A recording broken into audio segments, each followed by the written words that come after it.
I think the Sempai has a lot of responsibilities.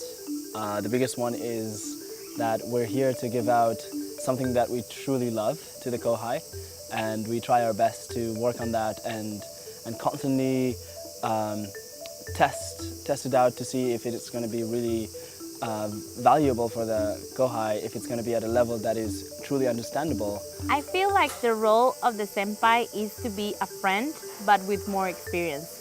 So this friend is there to make company, to help them, to inspire them, and that's why it is important to have more experiences and your own point of views and your own understanding of the word. Senpai sort of, on a more philosophical scale, functions as like a leader who's just slightly further down the path than the Kohai.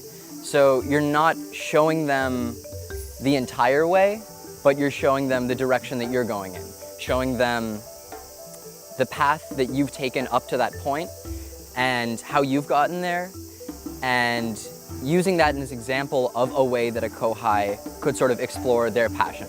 So I think the role of senpai changes as the camp goes on in a way that you can't prepare for or expect. It starts off with you as a facilitator. You come with your passions, your ideas that you hope to share with a high schooler. And you set up these workshops together to try and explore new avenues of thinking. But then another magical process starts to happen, which is that you realize that these high schoolers that seem to be younger than you think about things that you are thinking about, and sometimes have answers to questions that you are still looking for. I think the way that the roles of Senpai and Kohai work, the Kohai don't feel like yes, there is a few years in between them, but they're not that different. And the Senpai just has slightly more knowledge and is able to convey bigger ideas in a way that's more digestible, more easily accessible from the Kohai. What's special about Gakko is that it seems to be impossible, but it makes what we think is impossible possible.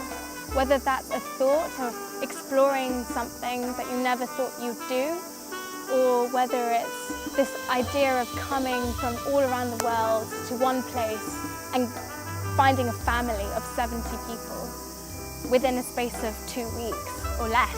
It brings people from different places to come and spend some time together, working around something that really interests them, and to build these lifelong connections. And I think the connection is the magic of Gakko.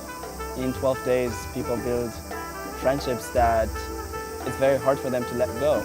I think that Gakko comes from, or it's based from, human experiences. Like, it's inspired on that. So for me, giving this content about your personal experiences is really great, because you can actually incorporate the knowledge that you have from your own life, not only from the things that you have studied or that you have heard or that you have read, but about your experience as a human being. So for me, that is Gakko.